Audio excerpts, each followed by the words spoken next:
որ Արագածոտնի մարզի 12 հոգևորական ձերբակալված է։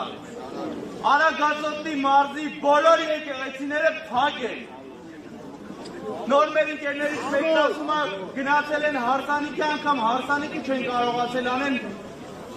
հոգևորական չի եղել իրավադրությունը տա։ Էսի սրբապղծություն է, էսի կեղտոտություն է։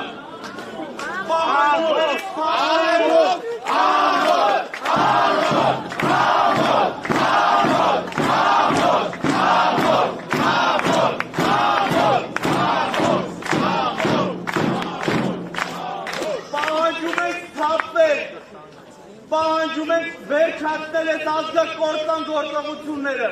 պահանջում ենք վերջացնել կանչել, չգիտեմ, թոհելն են գնաց տուն, այս ինչ են անում։ Այս սրբապղծությունը ինչա նշանակում էր, ամբողջ մարզի եկեղեցիները փակ են, մեր հոգևորականները ձերբակալված են։